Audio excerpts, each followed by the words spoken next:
अस्सलाम वालेकुम। उम्मीद करता हूँ आप सब लोग खैरियत से होंगे। इंडिया और पाकिस्तान की जंग की खबरें आजकल जो माहौल आप सुन रहे हैं, न्यूज़ चैनल देख रहे हैं, उनमें बहुत सारे ये लोग चर्चा कर रहे हैं कि जंग के खदशात हैं, भारत जंग में पहल कर देगा, पानी रोक लेगा, तो फलाना तो ढमकाना कर देगा।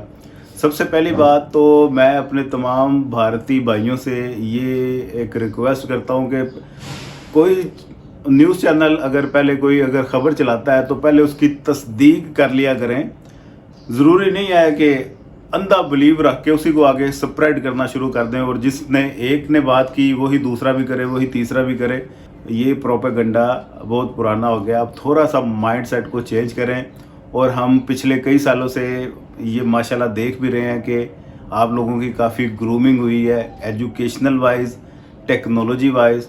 तो ये चीज़ पे भी आपकी ग्रूमिंग होनी चाहिए कि थोड़ा सा इसको सीरियस लेके, ये भी एक जिम्मेदारी होती है। लाइक आपके पास ये चीज़ अमानत है, कोई इंफॉर्मेशन स्प्रेड कर रहे हैं तो उससे पहले थोड़ी तस्दीक करनी है। बहरहाल पाकिस्तान और इंडिया की इकोनॉमी को अगर कंपैरिजन किया जाए तो कुछ मोटे मोटे एनालिसिस है मेरे पास जिससे इन दोनों का डिफरेंस आपको समझ में आ जाएगा। ज़्यादा लंबी चौड़ी बातें और बारीक बातें नहीं मैंने करनी, मोटी मोटी बातें जो हर किसी को समझ में आ जाए। इस वीडियो के अंदर आपको वो समझ में आएंगी।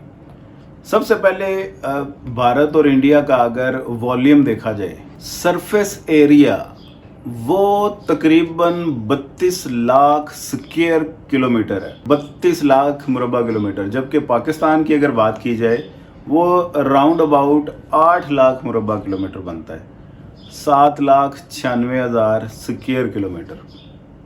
ठीक हो गया।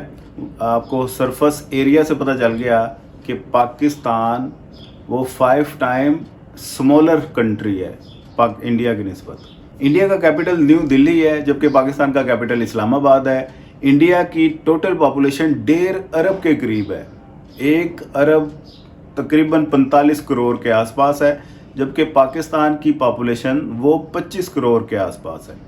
तो 1 अरब अगर इंडिया का हटा भी दें तो फिर भी जो पीछे उसकी पॉपुलेशन बनती है वो फिर भी पाकिस्तान से ग्रेटर है। तो यहाँ से आप ये आइडिया कर लें कि 5 to 6 टाइम पॉपुलेशन में वो ज़्यादा ग्रेटर है पाकिस्तान से। और इस वक्त दुनिया का पॉपुलेटेड, हाईएस्ट पॉपुलेटेड कंट्री है भारत। अब मोस्ट इम्पोर्टेंट फैक्टर जिससे इन दोनों की ओवरऑल इकोनॉमिक पिक्चर सामने आएगी वो है जीडीपी। जीडीपी बोलते हैं ग्रॉस डोमेस्टिक प्रोडक्ट। एक साल के अंदर जितनी भी गुड्स एंड सर्विसेज एक मुल्क तैयार करता है उसे बोलते हैं जीडीपी।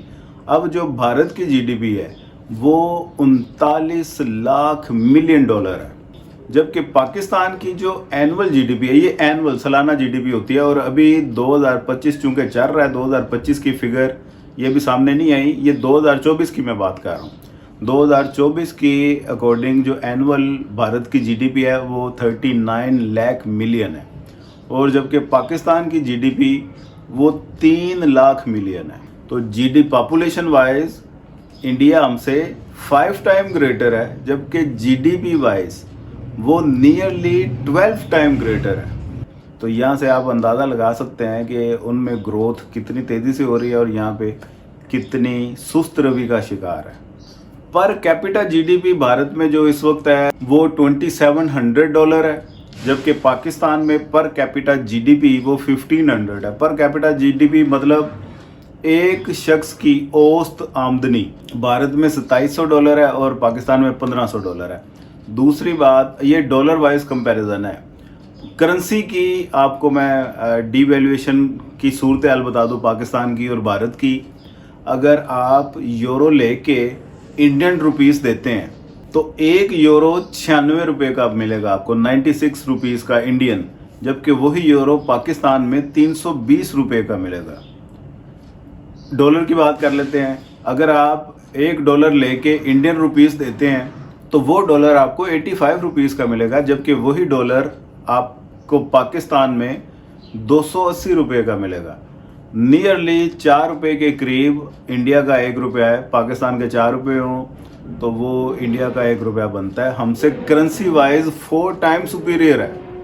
ये मोटी मोटी बातें थी। अब इंपोर्ट डेफिनेटली भारत का चूंकि वॉल्यूम ज़्यादा है, पॉपुलेशन ज़्यादा है, इंपोर्ट भी भारत की ज़्यादा है, एक्सपोर्ट भी भारत की ज़्यादा है। पाकिस्तान की इंपोर्ट भी कम है, एक्सपोर्ट भी कम है।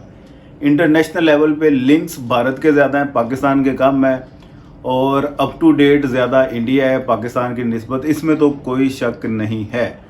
लेकिन इन तमाम सिनेरियो में रहते हुए अगर जंग के खदशात देखे जाएं तो वो मुझे लगता है कि ना होने के बराबर है। क्यों? क्योंकि न्यूक्लियर पावर इंडिया भी है, पाकिस्तान भी है, और इस दौर में जंग करना वो एक बेवकूफ़ी है, क्योंकि इससे ना सिर्फ दोनों ममालिक को नुकसान होगा बल्कि पूरी दुनिया सफ़र करती है, और ख़ास तौर पे एशिया का आपका जो ये रीजन है वो अच्छा खासा मुतासर होगा। तो वर्ल्ड ऑर्गेनाइजेशंस वो भी अपना रोल प्ले करती हैं, इसको कोई भी ऑन नहीं करेगा कि दो ममालिक के दरमियान जंग की जाए। तो न्यूक्लियर पावर होने की वजह से ये खदशात दोनों ममालिक के कम हो सकते हैं। बाकी ये गिद्दर भुगतियाँ ही हैं, वो बेशक इंडिया लगा ले बेशक पाकिस्तान लगा ले, इस पे कहा कुछ नहीं जा सकता। दुआ में याद रखिएगा, अपना ढेर सारा ख्याल रखिएगा। खुदा हाफिज़। मैं उन स्टूडेंट को ये कहना चाहूँगी जो मास्टर्स इकोनॉमिक्स में करना चाह रहे हैं या बीएस जो इकोनॉमिक्स में कर रहे हैं, उन्होंने अगर कोई किसी सब्जेक्ट के लिए लेक्चर लेना है तो वो जो है, अगर उन्होंने फिजिकल तैयारी करनी है तो वो इब्राहिम एकेडमी लाहौर ज्वाइन करें, और अगर उन्होंने ऑनलाइन स्टडी करनी है तो वो इकोनॉमिक्स पोर्टल को फॉलो करें।